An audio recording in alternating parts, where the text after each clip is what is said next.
کربلا میں امام حسن کے تمام ساتھی شہید ہو گئے۔ آپ قیام میں آ کے تمام بیویوں کو آخری سلام کرتے ہیں اور پھر اپنے بیٹے امام سجاد کے پاس آتے ہیں جو بسترے میں بیمار ہوتا ہے۔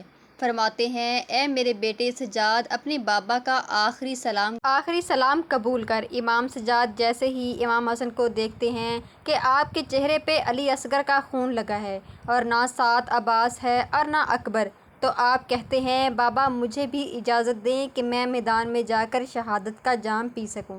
امام حسن فرماتے ہیں، اے سجاد، تمہارا امتحان اتنا آسان نہیں۔ تمہیں اپنی ماؤں اور بہنوں کے ساتھ قیدی ہو کے شام تک جانا ہے اور قدم قدم پہ اپنے خطبوں سے سوئے ہوئے مسلمانوں کو بیدار کرنا ہے۔ بس امام حسن میدان میں آتے ہیں اور یہ آواز دیتے ہیں، اے میرے نانا کی امت، میں تمہارے رسول کا نواسہ حسین ہوں۔ میں وہ ہوں جس کے بیٹوں کو تم نے مار دیا، میں وہ ہوں جن کے بھائیوں کو تم نے قتل کر دیا۔ اے ظالموں، بتاؤ میں نے تمہارا کیا بگاڑا ہے؟ فوج یزید ہنس ہنس کے کہتی ہے کہ اے حسن، یہ سب ہم تیرے باپ علی کے عکس میں کر رہے ہیں۔ بس اتنی میں عمر بن سار کہتا ہے، حسین کی بات نہ سنو، حملہ کرو۔ تاریخ نے لکھا، امام حسن پر حملہ کرنے کے لیے فوجی یزید کے ساتھ 100 بڑے بڑے بہادر سیدھی طرف سے اور 700 بہادر الٹی طرف سے امام حسن پر حملہ کرتے ہیں۔ علی کا شاعر ایک ہی وار سے ان سب کو فرانہ کر دیتا ہے۔ اس کے بعد لشکر امام حسن کے مقابل آتا ہے۔ امام 2000 حسین جب ان کو پھر نار کرتے ہیں تو فوجی یزید میں یہ آواز بلند ہوتی ہے، یا علی کا شعر ہے، ہم نے خود علی سے سنا کہ میرے تمام بیٹوں میں سب سے اچھی جنگ حسین کرتا ہے۔ یہ 5 جب عمر بن سعد اور شاعر کے کانوں تک آپ پہنچتی ہے تو وہ کہتے ہیں، اب حسین پہ ایک ساتھ حملہ کرتے ہیں۔ 9 لاکھ کا لشکر امام حسن پر حملہ کرتا ہے۔ امام حسن علی کے شیر اس 9 لاکھ کے لشکر پر ایسے وار کرتے ہیں کہ فوج بھاگنا شروع کر دیتی ہے۔ کچھ لوگ دریائے افرات کی طرف بھاگتے ہیں اور کچھ لوگ کوفے کی طرف واپس پلٹ جاتے ہیں۔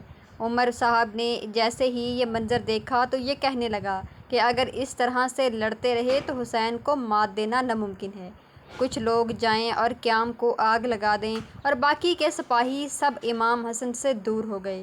تیر، نیزے اور بھالے امام حسن کو مارے، بس لشکر امام حسن سے دور ہونا شروع ہو جاتا ہے اور دور سے کوئی امام حسین کو تیر مارتا ہے، کوئی نیزے مارتا ہے، کوئی تلوار پھینکتا ہے۔ جس کے پاس مارنے کے لیے کچھ نہیں ہوتا وہ کربلا کی زمین سے پتھر اٹھا کر امام حسن کی طرف پھینکتا ہے، اور وہاں کچھ ظالم قیام کو آگ لگا دیتے ہیں کہ آوازیں بلند ہوتی ہے، روضے رسول کبھی خیام کی طرف جاتے ہیں، کبھی میدان کی طرف آتے ہیں۔ تاریخ نے لکھا، امام حسن کو جسم پر اتنے زخم لگنے لگے، آپ کا جسم نظر نہیں آتا۔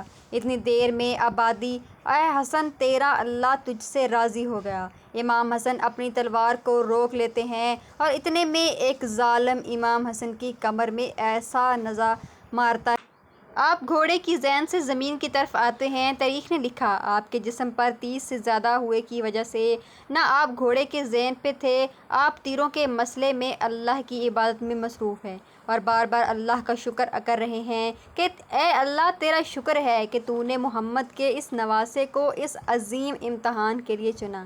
امام حسن جیسے ہی گھوڑے کی کرتے ہیں تو فوجی یزید میں سے ایک شعلہ پر ہو جاتا ہے کہ ہم نے حسین کو قتل کر دیا، لیکن وہ تیروں کی بارش رکتی نہیں، مسلسل تیروں امام حسن کو فوج یزید مارتی رہتی ہے۔ اتنے میں وہ گھوڑا جس پہ آپ سواری کرتے تھے، اس کا نام مرتجز تھا، وہ رسول صلی اللہ علیہ وسلم کا گھوڑا تھا۔ جب وہ دیکھتا ہے نواسہ رسول زمین پر ہیں اور اس پر تیر مارے جا رہے ہیں تو وہ نواسہ رسول کا طواف کرتا ہے تاکہ وہ تیر جو امام حسن کو لگ رہے ہیں وہ نہ لگیں، گھوڑے کو لگ جائیں۔ اتنے میں عمر بن سعد جب دیکھتے ہیں یہ منظر تو بول اٹھتے ہیں کہ تیروں کو روک دیا جائے، اس پر رسول صلی اللہ علیہ وسلم سواری کیا کرتے تھے، ایسا نہ ہو کہ اس گھوڑے کو تیر لگے اور اللہ کے رسول ہم سے ناراض ہو جائے۔ اتنے میں گھوڑا بولنا شروع کر دیتا ہے کہ تم لوگ رسول صلی اللہ علیہ وسلم کی سواری کا تو احترام کرتے ہو، لیکن رسول صلی اللہ علیہ وسلم کے نواسے کا احترام نہیں۔ رسول صلی اللہ علیہ وسلم حسین کو اپنے کندھوں پر سوار کر لیا کرتے تھے اور کہتے تھے، یہ یہ میرا خون ہے، یہ جسم میرا جسم ہے۔